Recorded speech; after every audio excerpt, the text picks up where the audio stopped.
Hey guys, Kelsey Smith here with Smith's Ridge. Today is hoof trimming day for the cows and it is so incredibly windy. The weather said that it was going to be like 40-mile-per-hour wind gusts, and it's crazy because I feel like each time I've recorded a video lately, it's just been crazy weather.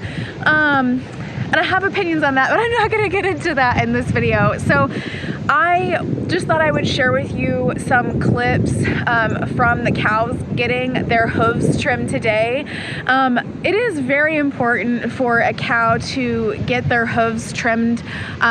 You will find videos on YouTube of people using like a chisel and a hammer to help trim a cow's hoof. And I think that that could be an option to maintain your cow if you do not have a professional trimmer or do not know one. But I would highly encourage you to find a professional to trim your cow's feet, someone who's got experience, because you can mess up or cause problems with a cow's foot if it's improperly trimmed. So you'll see when the cow's hoof is getting long, usually 3-4 years old, you will definitely be able to tell that they'll need routine trimming. Usually annual trimming does suffice. So why would you want to trim your cow's foot? Multiple reasons. You can help to prevent lameness or correct any lameness that could come up, but it's really more for preventative measures. A long hoof can create imbalances, it can create joint issues. Several problems can arise if their feet are not maintained. So I want to encourage you to seek out a trimmer, even if they might have a little bit of a drive to get to your place. Try to work with them to get them out to your place and have your cow's feet maintained so that they can have a longer, healthier, happier life. So you'll notice that the cows go up into the chute, not very willingly sometimes. Our setup is not ideal for this because our barn is pretty open, but our cows are relatively tame. Few got a little bit sassy during this process of getting them up into the chute. The chute, though, it is on a trailer, and it would be ideal to be able to put the chute in front of like a set of working panels, but we just don't have that. So you do want to be able to corral your cow into a small space and then coax them or encourage them into the trimming chute. The back then folds down and captures them in there. The straps go over the stomach. It does create some stress for them. You know, you are gonna probably be watching these videos thinking like, oh my gosh, the poor cow. I feel the same way, okay? But it's for their own safety as well as the safety of the trimmer, okay? Can you imagine a cow, like picking a cow's foot up or hoof up like you would a horse? It just doesn't work that way. So this is a great way to be able to safely do this process.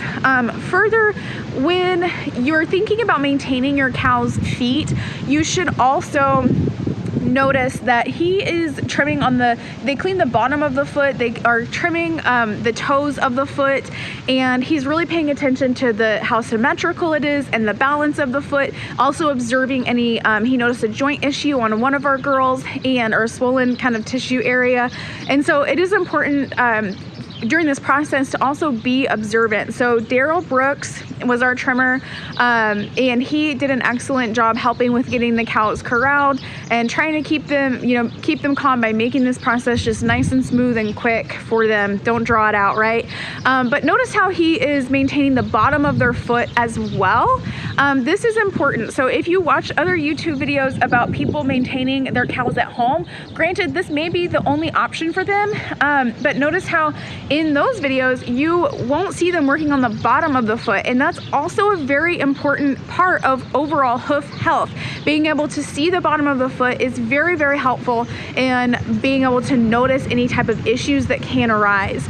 Now, while we were getting their feet trimmed, a tree blew down on the fence. So we're gonna go check that out next. We heard a loud crack and snap and crash, and this is it. So right here in our main cow pasture, we've got this. So we're going to need to get a chainsaw going and get to work. Oh man.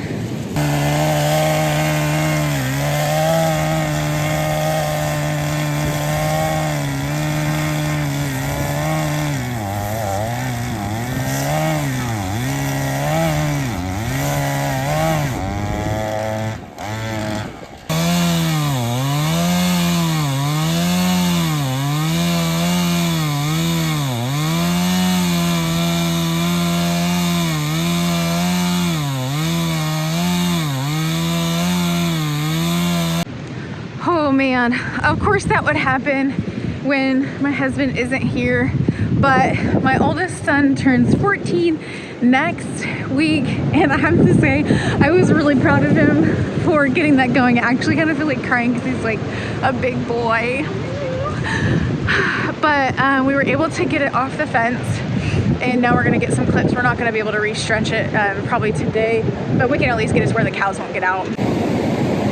This fence is going to need some attention this weekend, but we're trying to get it up just to where the cows won't get out. And our cows are pretty low-key, and we give them plenty of food, so they're not just hunting for it.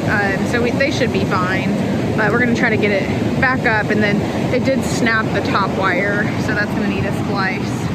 What a mess. All right, well, that was exciting.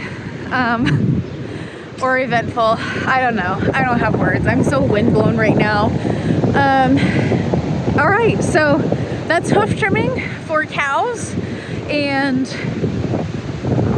starting difficult chainsaws and repairing fence, temporarily fixing a fence, mending a fence. And I guess that's just farming for you. I guess that's how it goes. So please pause and hit the subscribe button for me. Be sure to comment below. Let me know some of your crazy stories whenever things just don't quite go right for you when you're farming. But in the meantime, happy farming.